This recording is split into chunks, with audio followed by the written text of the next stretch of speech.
Dr. Arun Majumdar, keluarga besar Stanford University, hadirin sekalian, hello, good afternoon everyone. Go Cardinal.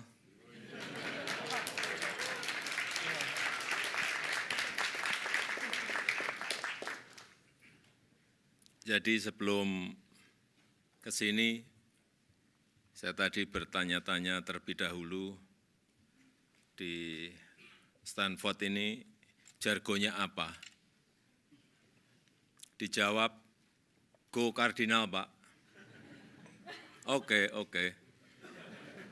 Lalu saya tanya lagi, what are Stanford identical colors? Dijawab, red shirt. That's why I decided to wear a red tie today. Red.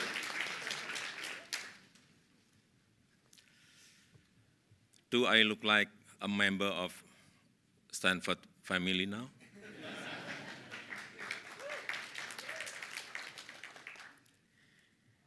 Then you must be curious. Is that important? Yes, of course, because I want to be connected to all of you who are smart, young, diligent generation. Applause for Stanford University.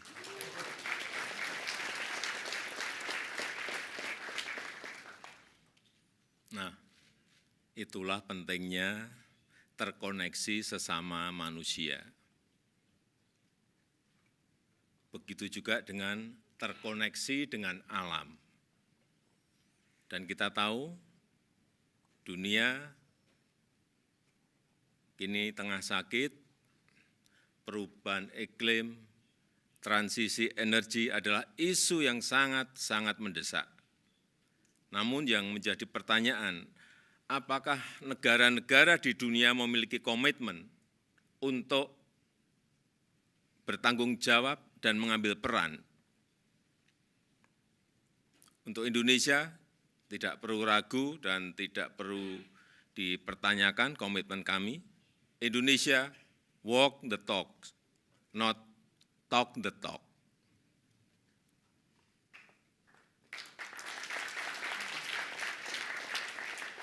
Indonesia telah menurunkan emisi 91,5 juta ton, dan di tahun 2022, supaya Bapak Ibu tahu, laju deforestasi bisa ditekan sampai 104.000 hektar.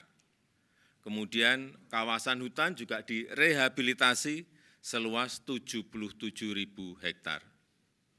Hutan bakau direstorasi seluas 34.000 hektar. Hanya dalam waktu 1 tahun. Namun, ini saya sampaikan di mana-mana, setiap ketemu yang namanya investor, baik Indonesia maupun negara berkembang lainnya, mengenai pendanaan dan transfer teknologi. Ini selalu menjadi tantangan besar. Karena memang kita butuh investasi yang sangat besar, serta transfer teknologi dan kolaborasi. Inilah yang menjadi tantangan dan sering menyulitkan negara-negara berkembang. Karena itu Indonesia ingin memastikan bahwa transisi energi juga menghasilkan energi yang bisa terjangkau oleh rakyat, bisa terjangkau oleh masyarakat. Namun kita tahu semuanya sampai saat ini, yang namanya pendanaan iklim masih business as usual. Masih seperti commercial banks. Padahal seharusnya lebih konstruktif, bukan dalam bentuk hutang yang hanya akan menambah beban negara-negara miskin maupun negara-negara berkembang. Padahal sebagai contoh Indonesia, tadi saya mungkin belum menyampaikan yang belum tahu Indonesia.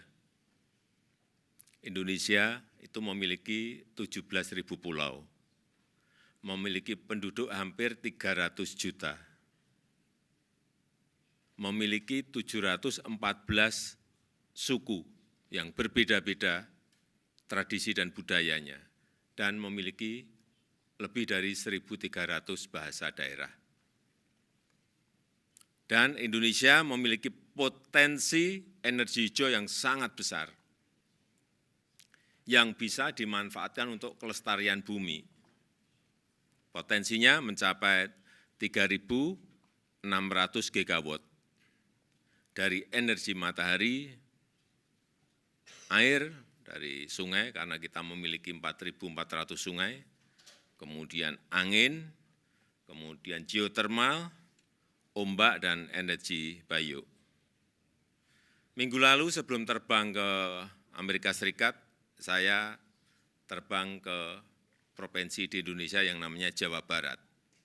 Ini salah satu provinsi yang terpadat di Indonesia, yang memiliki penduduk kurang lebih 48 juta jiwa. Untuk meresmikan pembangkit listrik tenaga surya terapung di waduk yang namanya Cirata. Ini terbesar di Asia Tenggara. Pembangkit listrik tenaga surya yang kita miliki baru saja kita buka dengan kapasitas 192 megawatt. Dan tidak berhenti di situ saja, kita juga akan membangun seperti ini di kota-kota yang lain, termasuk di ibu kota baru Nusantara. Tadi sudah disampaikan oleh Bapak Dekan, Dr. Arun Majumdar, disinggung sedikit mengenai Nusantara. Ya, Nusantara ini adalah ibu kota kami yang baru. Sebuah kota pintar berbasis hutan, 70% areanya hijau, area hutan, dan kita nanti akan menggunakan juga energi hijau dari matahari dan dari hidro, dan supaya saudara-saudara tahu bahwa yang pertama kali kita bangun saat akan membangun ibu kota Nusantara ini adalah membangun Nursery Center, membangun Botanical Center yang berkapasitas 15 juta bibit pohon per tahunnya, 15 juta bibit pohon per tahunnya. Yang itu nanti akan kita tanam setiap tahunnya di ibu kota Nusantara dan di Pulau Kalimantan.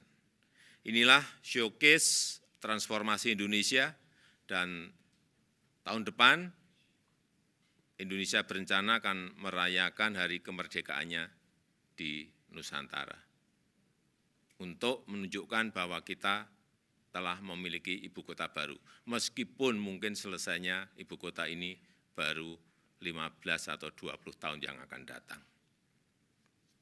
Saya kira mungkin akan menjadi sebuah ide yang baik, ide yang seru jika mahasiswa Stanford University melakukan studi tour ke Nusantara untuk melihat lebih dekat proses dan progresnya. Nanti mungkin di sana bisa melakukan riset secara kilat dan belajar tentang sisi keberlanjutan dalam membangun sebuah green city.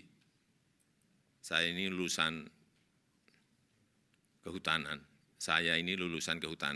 jadi jika nanti dibutuhkan saya bisa menjadi guide-nya.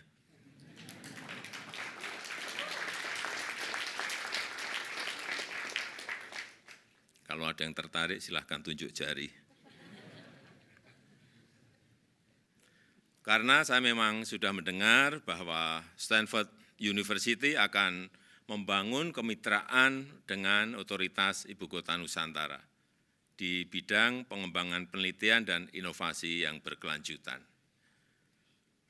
Dan dalam menghadapi dampak perubahan iklim yang semakin mengancam saat ini, kolaborasi ini sangat penting. kolaborasi sangat penting dan langkah strategis konkret sangat dibutuhkan. Tanpa itu tidak mungkin bagi kita untuk menjamin keberlanjutan dan satu-satunya bumi yang kita cintai ini. We can no longer take an easier walk. We can no longer take a slowly walk. We must run fast. We must fear the tree. Thank you.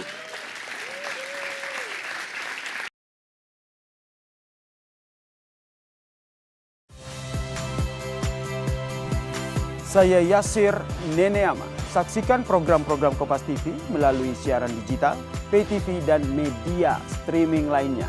Kompas TV, independen, terpercaya.